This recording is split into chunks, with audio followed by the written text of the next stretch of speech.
Hello అందరికీ welcome to my channel Bujji recipes. అందరూ ఎలా ఉన్నారు? బాగున్నారా?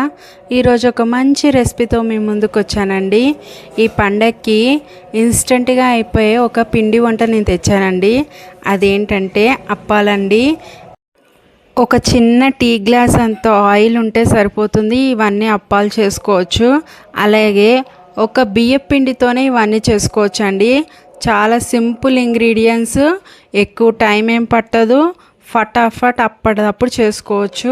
అంత బాగుంటాయి అన్నమాట. ఒక్కసారి మీరు ఈ రెసిపీని ట్రై చేసి చూసారంటే మళ్ళీ మళ్ళీ విడిచిపెట్టారు, అంత కమ్మగా ఉంటాయి. ముందుగా దీనికి కావాల్సిన పదార్థాలు మనం చూద్దాం. ముందుగా 2 గుప్పెళ్ళంత పెసరపప్పును తీసుకొని శుభ్రంగా కడిగి కొన్ని నీళ్లు పోసి నానబెట్టుకోవాలి.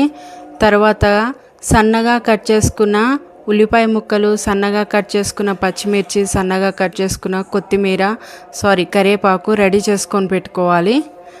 మీకు ఇష్టం ఉంటే కరివేపాకు కూడా వేసుకోవచ్చు. తర్వాత 2 గ్లాసుల బియ్యపిండి తీసుకోవాలండి. కొద్దిగా జీలకర్ర, మనం ఏ గ్లాస్తోనైతే బియ్యపిండి తీసుకున్నామో అదే గ్లాస్తో 2 గ్లాసుల నీళ్ళు, 2 గ్లాసుల నీళ్ళు అయితే 2 గ్లాసుల బియ్యపిండి, అదే అండి కొలత. ఆ కొలత ప్రకారం తీసుకోవాలి. ఇప్పుడు స్టవ్ మీద ఒక గిన్నె పెట్టుకొని అందులో 2 గ్లాసుల వాటర్ పోసి జీలకర్ర వేసి నానబెట్టుకున్న పెసరపప్పు వేసి అది కాస్త ఉడకనివ్వాలి. కొంచెం ఉప్పు కూడా వేసుకోవాలండి. 1.5 స్పూన్ ఉప్పు వేసుకుంటే సరిపోతుంది. కరెక్ట్ రుచికి సరిపోతుంది అన్నమాట. ఇలా ఉడికిన తర్వాత ఇప్పుడు మనం ఇందులో బియ్యపిండి కలుపుకోవాలన్నమాట. మొత్తం ఉండలు లేకుండా బియ్యపిండి అంతా మంచిగా అందులో ఉడికేటట్టుగా స్లిమ్ మంట మీద పెట్టుకోవాలి. ఇలా బియ్యపిండి వేసినప్పుడు హై మంట పెట్టొద్దు, స్లిమ్ మంట మీద పెట్టుకొని మంచిగా ఆ నీళ్ళలో మొత్తం కలిసేటట్టుగా మంచిగా అదంతా ఉడికించుకోవాలన్నమాట. తర్వాత స్టవ్ ఆఫ్ చేసి చల్లారబెట్టుకోవాలి. పిండి గోరు వెచ్చగా ఉన్నప్పుడు ఈ ఉల్లిపాయ ముక్కలు, పచ్చిమిర్చి, కరివేపాకు ఇవన్నీ వేసేసి మంచిగా చక్కగా కలుపుకోవాలి. ఇక్కడ మీరు నోట్ చేసుకోవాల్సిన పాయింట్ ఏంటంటే పిండి మాత్రం పల్చగా ఉండకూడదు, పిండి గట్టిగానే ఉండాలి.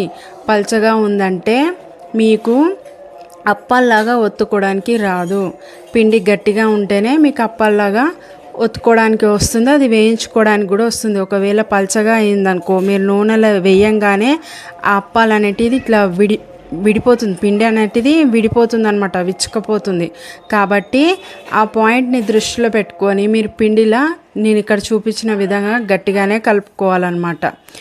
అయితే ఇప్పుడు ఏదన్నా ఒక కవర్ తీసుకొని దానికి నూనె రాసుకొని చేతిలో చిన్న చిన్న ముద్దలుగా ఇలా తీసుకొని అది ఆ కవర్ మీద పెట్టి చేతికి అంటకుండా చేతికి కూడా ఆయిల్ రాసుకొని చక్కగా ఇలా అప్పాల్లాగా ఒత్తుకొని మధ్యలో చిల్లుల గారికి పెట్టినట్లుగా చిన్న హోల్ పెట్టాలన్నమాట. కంపల్సరీ పెట్టాలి, మంచిగా ఎగుతుంది అనమాట. అట్లా పెట్టుకొని ఇక్కడ చూపిస్తున్న విధంగా చేసుకొని మంటని మీడియం మంటలో స్లిమ్ టు మీడియం పెట్టుకుంటూ ఈ అప్పాలు అనేటిది వేయించుకోవాలన్నమాట. చాలా టేస్టీగా ఉంటాయి. అండ్ అప్పాలు ముదురు గోల్డెన్ కలర్ రాకూడదు, లేత గోల్డెన్ కలర్ రావాలి. లేత గోల్డెన్ కలర్ వస్తుంది. ఆయిల్ చూసారా, ఇక్కడ నేను ఎంత ఆయిల్ పోసానో, ఒక చిన్న టీ గ్లాస్లో ఆయిల్ తీసుకొని కొద్దిగా ఇలా ఒక్కొక్క అప్పాకి కొద్దిగా ఇలా ఆయిల్ తీసుకొని అందులో వేసి లైట్ గోల్డెన్ కలర్ వచ్చేంత వరకు వేయించుకోవాలి.